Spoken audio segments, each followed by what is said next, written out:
بسم الله.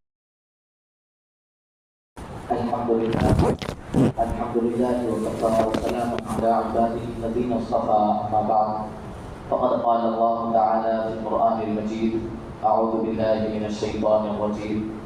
بسم الله الرحمن الرحيم. لقد جاءكم رسول من أنفسكم عزيز عليه ما عنتم حريص عليكم بالمؤمنين رؤوف رحيم. صدق الله العظيم.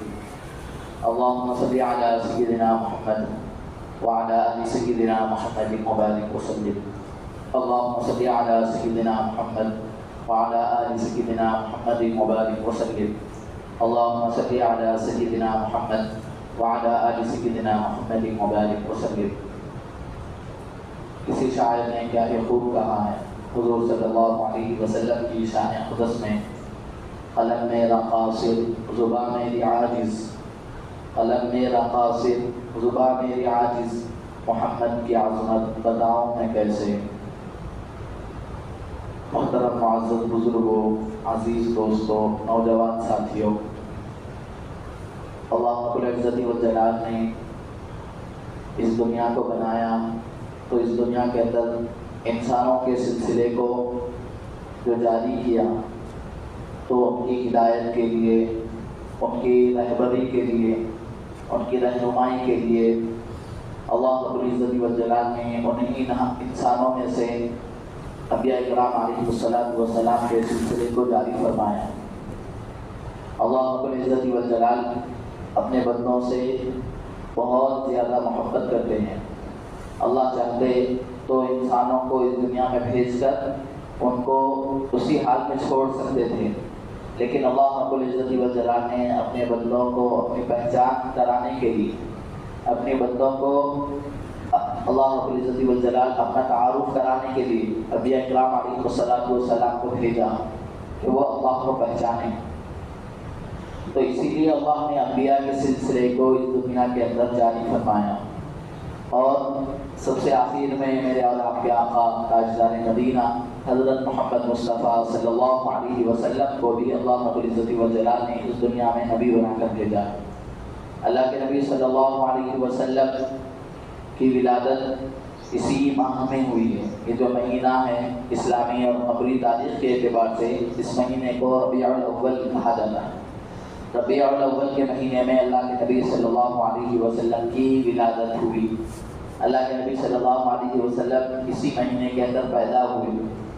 اور اتفاق یہ ہے کہ اللہ کے نبی صلی اللہ علیہ وسلم کی وفات بھی اسی مہینے کے اندر ہوئی، کہ اللہ کے نبی صلی اللہ علیہ وسلم کی ولادت کا بھی یہی مہینہ ہے اور اللہ کے نبی صلی اللہ علیہ وسلم کی وفات کا بھی یہی مہینہ ہے.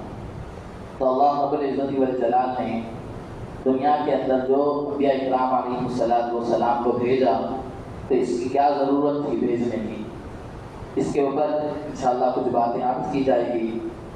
اللہ رب العزت والجلال نے بہت ساری مخلوقات کو بنایا، کہ جمادات بنائے اللہ نے نباتات بنائے، اللہ نے چرند بنائے، برند بنائے، اللہ رب العزت والجلال نے چوپائے بنائے، اور اللہ رب العزت والجلال نے انسان کو بھی بنایا. اور اللہ رب العزت والجلال نے پھر ان کے اندر کچھ طاقتیں، کچھ قوتیں رکھی. ارادے کی قوت ہے، احساس کی قوت ہے، اور ایسے ہی بہت ساری قوتیں اللہ رب العزت والجلال نے رکھی. ان میں سے کچھ کے اندر وہ قوتیں پائی جاتی ہیں اور کچھ کے اندر وہ قوتیں نہیں پائی جاتی. آپ جمادات کو دیکھ لیں کہ جو پتھر کے ذرات ہیں ان کے اندر نہ کوئی ارادہ ہے، نہ ان کی کوئی زندگی ہے، نہ ان کی کوئی موت ہے. لیکن اس سے آگے بڑھ کر ہم جب دیکھتے ہیں کہ جو نباتات ہیں، زمین سے اگنے والے پودے، زمین سے اگنے والی گھاس پھوس، کہ یہ ان کے اندر کچھ حیات یعنی زندگی کی کچھ علامتیں پائی جاتی ہیں. یہ زمین سے اگتے ہیں اور بڑے ہوتے ہیں تو سمجھ میں آتا ہے کہ اس کے اندر کچھ زندگی کی کچھ علامتیں ہیں. تو اس کے علاوہ اللہ رب العزت والجلال نے پھر بہت زیادہ چرند پرند بنائے ہیں.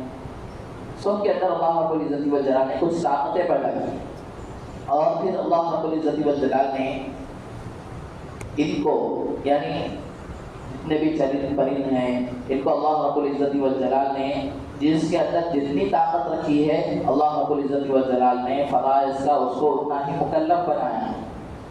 اب جمادات میں دیکھیں کہ کوئی ارادہ نہیں ہے، کوئی محسوس کرنے کی طاقت نہیں ہے، پھر گھاس پھوس میں ہے لیکن ان کو بھی اللہ نے مکلف نہیں بنایا ہے۔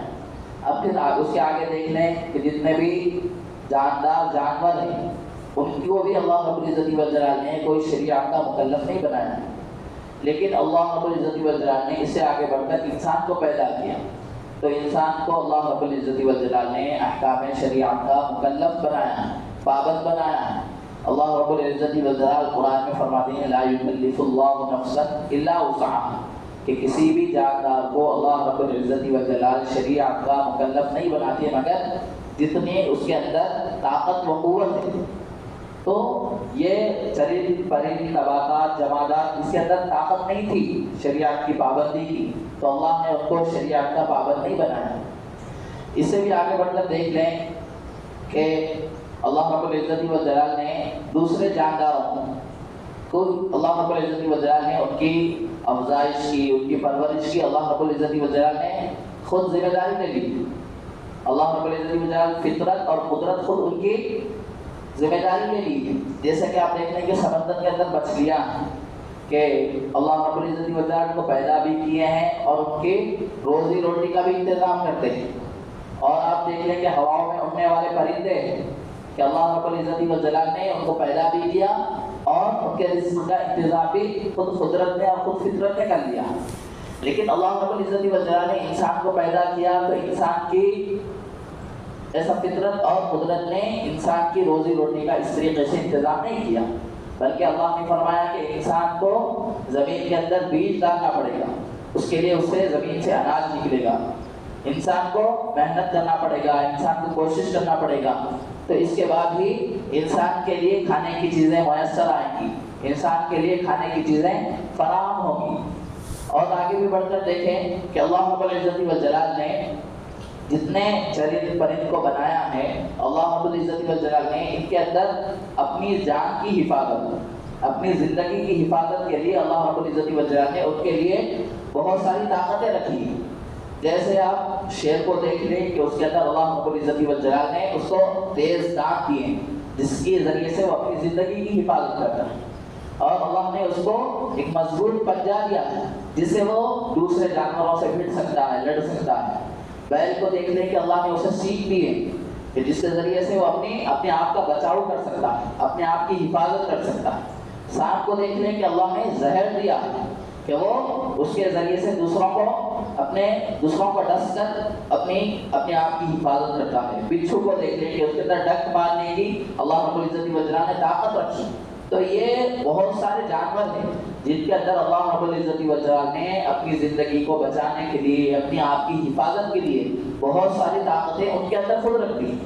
لیکن اللہ رب العزت والجلال نے انسان کو ایسی کوئی طاقت نہیں دی جو ہم جانوروں کے اندر دیکھ لیں۔ نہ انسان کو اللہ نے پنجہ دیا، نہ انسان کو اللہ نے زہریلے دانت دیے، نہ انسان کو اللہ نے زہر دیا، نہ انسان کو اللہ نے ہوا میں اڑنے کی طاقت دی، نہ اللہ نے مچھلیوں کی طرح سمندر میں تیرنے کی طاقت دی۔ یہ کوئی جو ہم چرند اور پرند میں جو طاقتیں دیکھ رہے ہیں اللہ نے انسان کو اس میں سے کوئی بھی طاقت نہیں دی۔ نہ انسان کو اللہ نے سینگ دی ہے کہ جس کے ذریعے سے وہ اپنے آپ کا بچاؤ کر سکے، لیکن اللہ رب العزت والجلال نے انسان کو ان سب چیزوں سے ہٹ کے ایک چیز دی ہے، وہ ہے عقل۔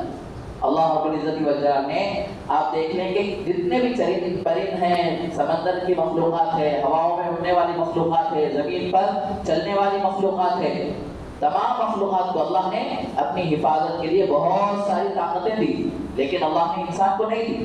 اور پھر اللہ رب العزت والجلال نے جتنی طاقتیں تمام چرند پرندوں کو دی ہے وہ انسان کو نہیں دی۔ اور پھر ان سے ہٹ کر اللہ رب العزت والجلال نے انسان کو عقل عطا کی کہ انسان کے اندر اللہ رب العزت والجلال جو عقل کی طاقت دی ہے، آدمی اپنے عقل کے ذریعے سے سمندر کی مچھلیوں کو شکار کر سکتا ہے، ہواؤں میں اڑنے والے پرندوں کو پکڑ سکتا ہے، شیر اس کا شکار کر سکتا ہے۔ تو یہ عقل کی جو طاقت ہے یہ تمام چرند پرند کی طاقتوں کے اوپر بھاری ہے۔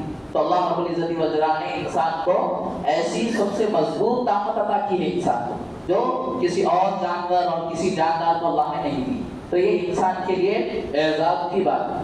تو پھر اللہ رب العزت والجلال نے انسانوں کے لیے، ان کی ہدایت کے لیے، ان کی رہنمائی کے لیے اللہ رب العزت والجلال نے انبیاء اکرام علیہ السلام کے سلسلے کو دنیا کے اندر مبعوث فرمایا کہ انبیاء اکرام علیہ السلام کی سیرت سے ہی انسانوں کی جو زندگیاں ہیں وہ مکمل ہو سکتی ہیں، انسانیت وہ مکمل ہو سکتی ہے.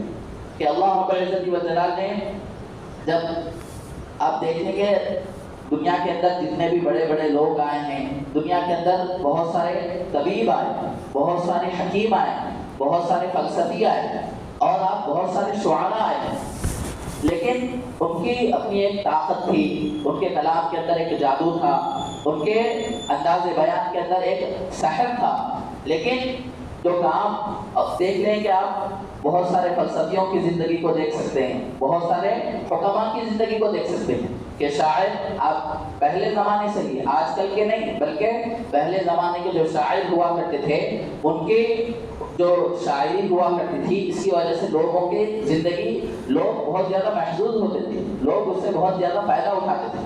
لیکن اللہ رب العزت والجلال نے قرآن مجید میں فرمایا، شعراء کے بارے میں فرمایا کہ جو شعراء ہے، یہ جو گمراہ لوگ ہیں، یہی گمراہ لوگ ہی شعراء کی پیروی کرتے ہیں. وَالشُّعَرَاءُ يَتَّبِعُهُمُ الْغَاوُونَ، یعنی جو لوگ بھٹکے ہوئے ہیں، جو بے راہ لوگ ہیں، وہی شاعروں کی پیروی کرتے ہیں. اور پھر اللہ رب العزت والجلال نے بہت سارے بادشاہوں کو دنیا کے اندر پیدا کیا کہ آپ دیکھ لیں کہ وہ بادشاہ اگر کسی ملک میں جاتے ہیں تو اس ملک کی بادشاہت کا تختہ الٹ کر رکھ دیتے تھے.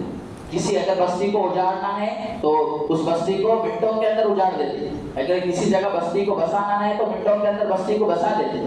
تو اللہ رب العزت والجلال نے حکیموں کا سلسلہ دنیا کے اندر جاری فرمایا، اور اللہ رب العزت والجلال نے فلسفیوں کو دنیا کے اندر بھیجا، اللہ رب العزت والجلال نے بادشاہوں کو دنیا کے اندر بھیجا، اللہ رب العزت والجلال نے شاعروں کو دنیا کے اندر بھیجا.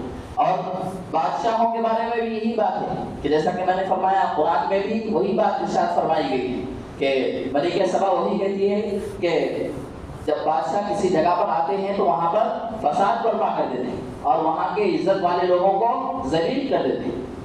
یہ اس طریقے سے یہ سارے لوگ دنیا کے اندر کام کرتے تھے، لیکن ان کی جو زندگی تھی وہ انسانوں کے لیے وقتی طور پہ فائدہ پہنچاتی تھی. ان کے اندر یہ تمام صلاحیتیں تھیں، لیکن ان کے اندر یہ بات نہیں تھی کہ ان کی عملی زندگی انسانوں کو متاثر نہیں کر سکتی تھی. تو اسی لیے اللہ رب العزت والجلال نے انبیاء کرام علیہ السلام کے سلسلے کو دنیا کے اندر جاری فرمایا.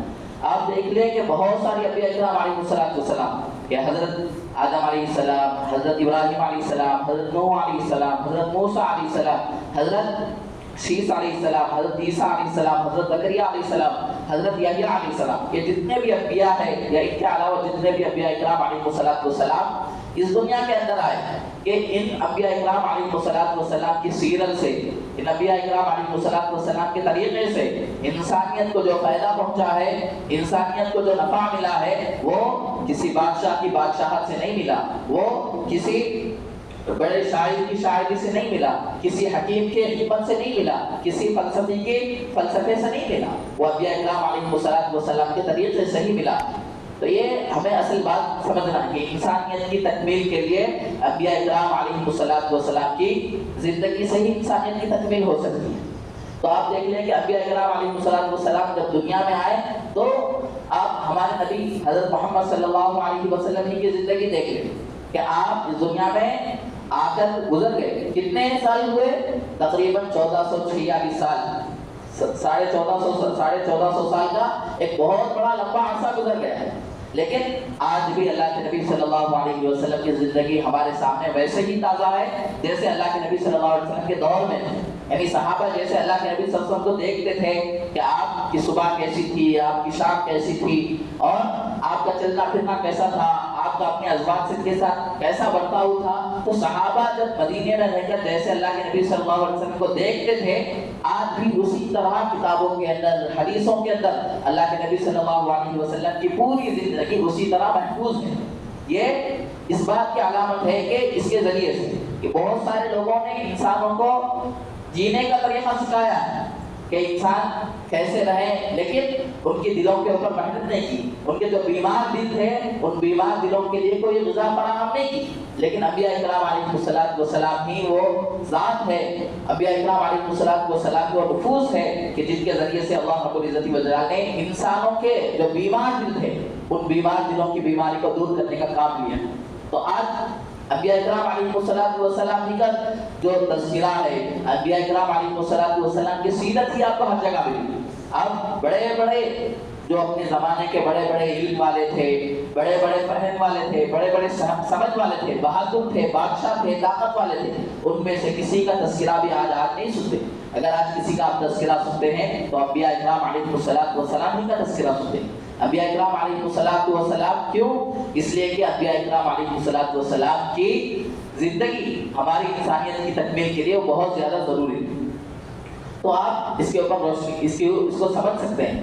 اللہ رب العزت والجلال نے اللہ کے نبی صلی اللہ علیہ وسلم کو بھی اس دنیا کے اندر بھیجا تو آپ کے ذریعے سے اللہ رب العزت والجلال نے انسانیت کی تکمیل کرائی تھی. اللہ رب العزت والجلال نے اللہ کے نبی صلی اللہ علیہ وسلم کو بھیجا. آپ صلی اللہ علیہ وسلم اس دنیا کے اندر تشریف لے آئے تو اسی مہینے کے اندر ربیع الاول کے مہینے میں اللہ کے نبی صلی اللہ علیہ وسلم کی بعثت ہوئی. اللہ کے نبی صلی اللہ علیہ وسلم کے جو والد تھے عبداللہ، یہ اللہ کے نبی صلی اللہ علیہ وسلم کے جب آپ اپنے ماں کی پیٹ میں تھے اسی وقت ہی ان کا انتقال ہو گیا. اور پھر اس کے بعد جب اللہ کے نبی صلی اللہ علیہ وسلم 6 سال کی عمر کے ہوئے تو اس وقت بہت اس کے اندر بھی تفصیلات ہے کہ اللہ کے نبی صلی اللہ علیہ وسلم کی جب ولادت ہوئی تو اللہ کے نبی صلی اللہ علیہ وسلم کے جو دادا تھے عبد المطلب، وہ اللہ کے نبی صلی اللہ علیہ وسلم کا نام انہوں نے تجویز کیا. 7ویں دن اللہ کے نبی صلی اللہ علیہ وسلم، ایک روایت کے مطابق یہ ہے کہ حضرت عبد المطلب نے آپ کے ختنہ کروائی. اور ایک روایت میں بات ملتی ہے کہ اللہ کے نبی صلی اللہ علیہ وسلم دنیا کے اندر پیدا ہوئے تو آپ پہلے سے ختنہ کیے ہوئے تھے، ختنہ کرانے کی ضرورت نہیں پڑی.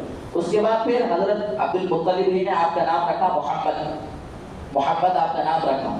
اور پھر اللہ کے نبی صلی اللہ علیہ وسلم کی والدہ حضرت آمنہ، انہوں نے اللہ کے نبی صلی اللہ علیہ وسلم کو دودھ پلایا. اس کے بعد اللہ کے نبی صلی اللہ علیہ وسلم کو مکے کے رواج کے مطابق، مکے کا یہ رواج تھا کہ جب وہاں پر بچے پیدا ہو جاتے تھے تو ان کی اچھی صحت کے لیے، ان کی اچھی بچے صحت مند رہنے کے لیے وہاں کے لوگ بچوں کو دیہاتوں کے اندر بھیج دیا کرتے تھے. اس لیے کہ دیہاتوں کے اندر کی جو ہوا ہوتی تھی، وہاں کی آب و ہوا صاف ستھری ہوتی تھی، وہاں اچھی غذائیں ملتی تھی. تو حضرت آمنہ نے بھی اللہ کے نبی صلی اللہ علیہ وسلم کو ایک دیہات بھیجنے کا ارادہ کر دیا. اس کے بعد جب بہت ساری عورتیں آئیں کہ اور اس وقت مکے کے اندر اور مکے کے اطراف جو علاقے تھے وہاں پر بہت زیادہ غربت تھی کہ آج جیسے ہر جگہ پر آپ دیکھ رہے ہیں کہ امیری ہے، بہت زیادہ پیسے ہیں. وہ پہلے دور میں اور اللہ کے نبی صلی اللہ علیہ وسلم کے دور میں ایسا کچھ نہیں تھا.